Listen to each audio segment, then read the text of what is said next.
नमस्कार दोस्तों, मैं हूं आपका अपना विनोद कुमार तुषार और आप देख रहे हैं बढ़ते बेक ऑफ कदम मेरे साथ। आइए जानते हैं इस समय की विशेष खबर। और राष्ट्रीय महिला अध्यक्ष संगठन की सरिता शर्मा अरोड़ा मैम आज हमारी जो पथराई आंखें थी उनको थोड़ा सा आराम मिला है कि आप लोग आए हो। धन्यवाद मैम आपके आने का बहुत बहुत। और राष्ट्रीय उपाध्यक्ष रविंद्र वैष्णव जी आज हमारे साथ है। भाई आपके आने का बहुत बहुत धन्यवाद। प्रवीण जैन सर राष्ट्रीय संगठन सर आप वहाँ क्यों बैठे हैं? आपकी बकायदा में सीट रखी है सर। ये हमारे राष्ट्रीय संगठन मंत्री और ये शुभ रुस्तम है। ये मतलब जितना हिंदुत्व का हमने इनसे सीखा है, संजय सर से, सरिता मैम से, ये मैंने कह दूं कि ये मेरे संगठनात्मक गुरु हैं। तो आज आप आए हो तो मेरी जो तपस्या थी सर, मेरी जो आपका इंतजार था हम सबका, वो आज सच पूरा हुआ है। आप सभी के आने का बहुत बहुत धन्यवाद सर।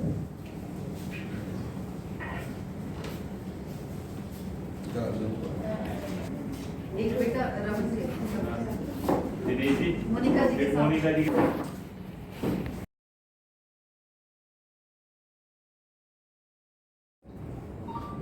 मैंने पहले अपना नाम बता दीजिए। दूसरा, हमारे भारत की सृष्टि यदि कही जाती है तो नारी से उत्पत्ति हुई है।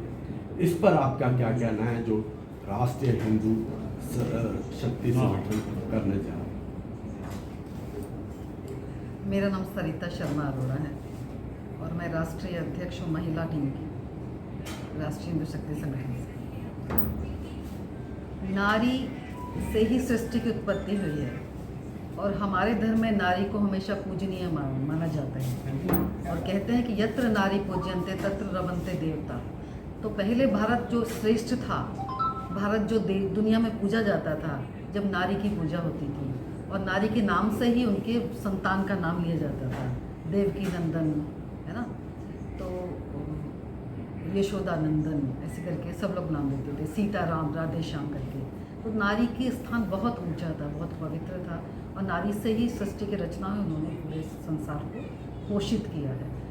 तो अभी जैसे आप लोग धर्म की बात कर रहे थे, तो हमारा धर्म जो है वो विश्व का सबसे सुंदर धर्म है, जहाँ वसुधैव कुटुंबकम की भावना को लेकर साथ चलते हैं, जहाँ प्रत्येक जीव को बचाने के लिए उन्होंने भगवान, उनको किसी न किसी भगवान से जोड़ दिया है।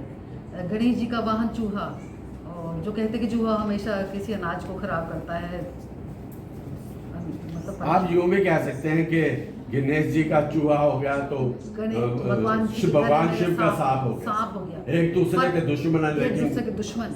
एक शिव परिवार को ही ले लीजिए ना, कि शेर माँ का जो है वाहन शेर होता है और भगवान का वाहन जो शिव का वाहन है वो है बैल। तो शेर क्या करता है, बैल को खा सकता है ना। मोर जो होता है वो कार्तिकेय जी का वाहन है और जो चूहा जो है गणेश जी का वाहन है।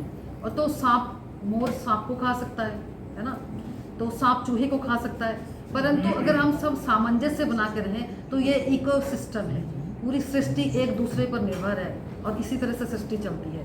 तो जिस तरह से हम जानवरों की संख्या कम कर रहे हैं, अगर हम शेर को ख़त्म कर देंगे तो जंगल का वातावरण जो है उसकी जो व्यवस्था बिगड़ जाएगी, है ना। किसी भी जीव को ख़त्म करने से इसकी व्यवस्था बिगड़ जाती है। तो हमारे यहाँ तो हम हर जीव पे ईश्वर को दिखते हैं, जीव मात्र में ईश्वर को दिखते हैं, धर्म और संस्कृति के लिए काम करते हैं। हमारा हर रोज़ एक त्यौहार होता है।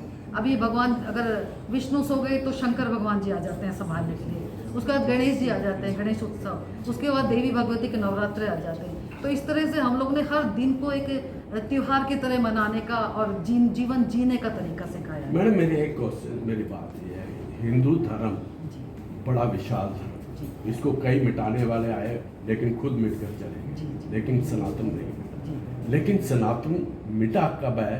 जब हिंदू धर्म खुद ही मांस मीट शराब का सेवन करने लग गया। उस पर आप क्या कहना चाहेंगे? मैं कहती हूँ कि अपने धर्म पर लौट आइए, क्योंकि ये मांस मीट का जब सेवन जो लोग करते हैं ना, उनकी मति भ्रष्ट हो जाती है। ये हमारे यहाँ तामसिक प्रवृत्ति में जो लोग जाते हैं तो उनके अंदर उत्तेजना पैदा होती है। उत्तेजना से क्या होता है? व्याभिचार होता है, गलत वातावरण पैदा होता है। गलत वातावरण पैदा होने से वातावरण दूषित हो जाता है समाज का। तो मैं सबको यही कहना चाहती हूँ कि वापस अपने धर्म में, अपनी संस्कृति की ओर लौट के आइए, वेजिटेरियन बनिए।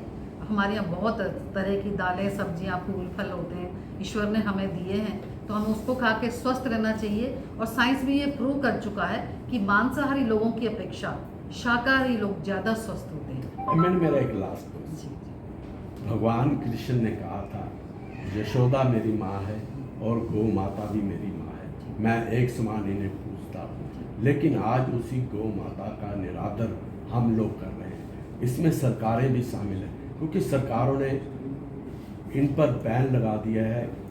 कई गांव जो शहर बन गए हैं वहाँ पे अब इनको रख नहीं सकते। वो गायें अब बाहर कूड़ा करकट तक खा रही है। इस पे आप सरकार को और लोगों को क्या कहना चाहिए? इस पे मैं सरकार को तो यही कहना चाहूँगी कि आप उनके लिए गौशालाएं बनवाइए, है ना। इतना खर्चा नहीं होता गाय का जितना वो दे देती है।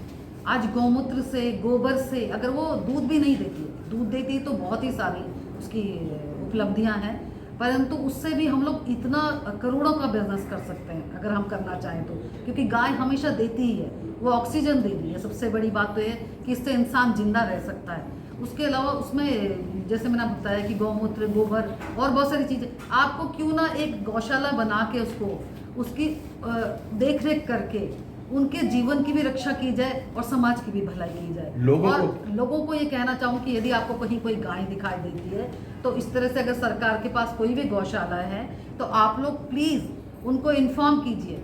उनका कोई नंबर होगा वो हम लोग उपलब्ध करा देंगे। राष्ट्रीय हिंदू शक्ति संगठन की मैं अध्यक्षा से कहूँगी कि जो सरकारी गौशालाएं हैं उनका नंबर उपलब्ध करा दीजिए। आप संगठन से जुड़िए और उस नंबर से आप उनको इन्फॉर्म करिए कि यहाँ ये गाय है, इसके चोट लगी है, ये बीमार पड़ी है। बहुत सारे लोग जो होते हैं वो जीवों की रक्षा करने के लिए भी बाहर निकलते हैं। हमारे में बहुत सारे हिंदू लोग हैं, हिंदुओं में ही ऐसा अंदर से भावनाएं होती हैं कि वो उनकी रक्षा करें, उनकी चोट लगी तो ठीक करवाएं, उनको खाना खिलाएं, डॉग फूड लेके घूमते रहते हैं, चारा खिलाने जाते हैं, पहली रोटी गाय के लिए निकलती है। तो प्लीज़ आप लोग उनको इन्फॉर्म करिए और उनको सुरक्षित जगह पे पहुंचाइए ताकि संरक्षण हो सके।